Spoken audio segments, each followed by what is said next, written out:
நம்ம Chennai super Kings official பேஜில் ஒரு வீடியோ அப்லோட் பண்ணியிருக்காங்க. மார்ச் 22க்கு ஒரு அப்டேட் இருக்கிற மாதிரி. அதுதாங்க இப்போ ட்ரெண்டிங்க.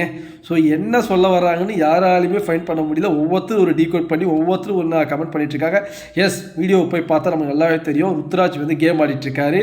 So someone knock the door. அவங்க போயிடுறாங்க நாக் பண்ணிட்டு. இவர் போயிட்டு பார்த்தா அந்த இடத்துல ஒரு பேப்பர் இருக்குது. அந்த பேப்பர் எடுத்து படிக்கிறாரு. அதில் பார்த்தீங்கன்னா அப்போ தலை, அதுதான் வந்து அந்த வீடியோவோட இதுவாகவே கொடுத்துருக்காங்க, டேக் லைனாகவே கொடுத்துருக்காங்க. ஸோ அப்போ தலை கொஷின் மார்க் முடிச்சிடுறாங்க. ஸோ மார்ச் 22 வரைக்கும் வெயிட் பண்ணுங்கள் இப்படி சொல்லிட்டு அந்த வீடியோ முடியுது. ஸோ இந்த வீடியோவை ஒவ்வொருத்தரும் ஒவ்வொரு விதமாக டீகோட் பண்ணிட்டுருக்காங்க. ஸோ சில பேர் என்ன சொல்கிறாங்கன்னா, அதாவது தலை வந்து பிளேயிங் லெவலில் டெஃபினட்டாக இருக்க மாட்டார், அவர் இம்பேக்ட் பிளேயர், அதை இப்போயே சொல்லிடலாம், பிற்காலத்தில் நம்ம மேட்ச் அப்போ சொன்னால் பசங்க வந்து கொஞ்சம் அப்செட் ஆகிடுவாங்க ஃபேன்ஸு, ஸோ அதை இப்போயே கொஞ்சம் கொஞ்சமாக ரிவீல் பண்ணலாம் அப்படின்னு சொல்லிட்டு ஒரு குரூப், அதனால தான் வந்து இப்போ சொல்ல வராங்க அப்படின்னு சொல்லிட்டு ஒரு குரூப் சொல்ல வராங்க. ஸோ இன்னொரு குரூப் என்ன சொல்கிறாங்கன்னா, அப்போ தலை அப்படின்னா சின்ன தலையா. ஸோ அது எப்படி டீகட் பண்ணாங்க தெரியல.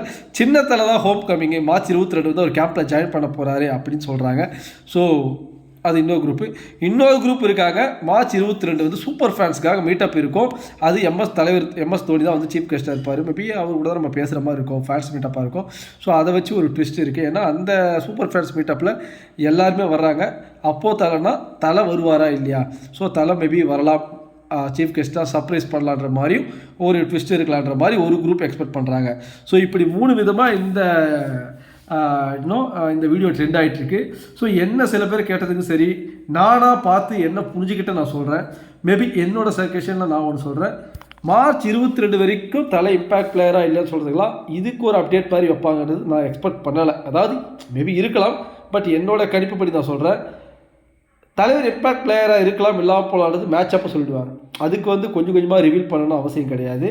ஸோ என்னை பொறுத்த வரைக்கும் இன்னொன்று நான் கான்ஃபிடண்ட்டாக சொல்கிறேன், தலைவர் வந்து இம்பேக்ட் பிளேயர் கிடையாதுங்க. எல்லா மேட்ச் விளையாட போகிறாங்க.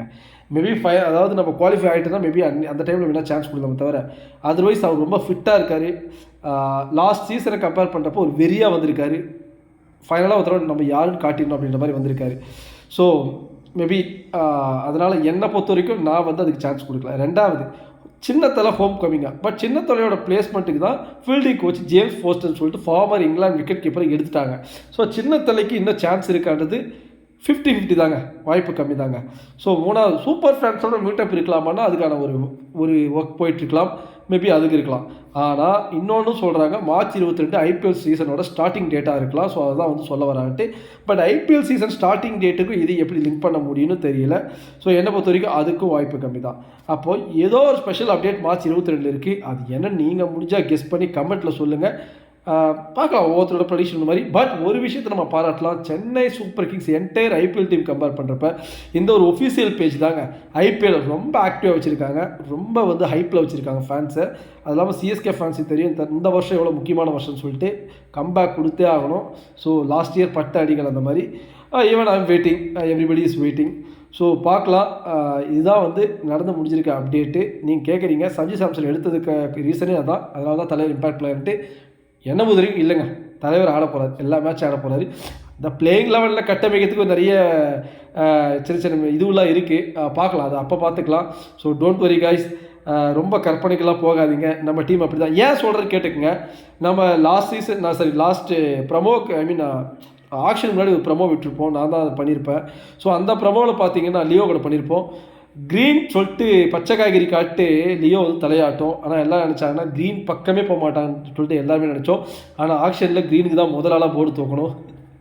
ஸோ என்ன சொல்ல வரேன்னு பார்த்தீங்கன்னா, நம்ம டீம் வந்து தலைவர் இம்பேக்ட் பிளேயராக போடுறாங்கன்னு சொல்லிட்டு இவ்வளோ ஓப்பனாலாம் சொல்ல மாட்டாங்க, சொல்ல வேண்டிய அவசியம் கிடையாது. என்னுடைய தனிப்பட்ட கருத்து. உங்களுக்கு ஒரு கருத்து இருக்கலாம், இல்லை ப்ரோ மேபி இதுதான் ஓப்பனாக சொல்லிடலாம், தலைவர் வந்து இம்பேக்ட் பிளேயர் தான் அறிவிக்க போகிறாங்க, அதுக்காக தான் மார்ச் 22 வரைக்கும் வெயிட் பண்ணுறாங்கன்னு சொல்லிட்டு சொன்னாலும் சரி, இல்லை மற்றபடி நீங்கள் எது கெஸ் பண்ணியிருந்தாலும் சரி, உங்கள் கருத்துக்களை நீங்கள் வந்து கமெண்ட்ஸில் போடுங்க. யோசிக்காமல் ஐபிஎல் சீசன் ஸ்டார்ட் ஆகிடுச்சு, என் மஞ்சள் சட்டைக்கு வேலை கிடச்சிருச்சு. ஸோ சப்ஸ்கிரைப் பண்ணுங்கள், சப்போர்ட் பண்ணுங்கள். கண்டினியூவாக வீடியோஸ் வந்துகிட்டே இருக்கும். நாளைக்கு அகமதாபாத் போகிறோம் ஃபைனல் பார்க்க, அங்கே போய்ட்டு மற்ற அப்டேட் கொடுக்குறேன். கப் அடிக்கிறோம், ஜெயிக்கிறோம், தூக்குறோம், இந்தியாவுக்கும் சொல்கிறேன். பை.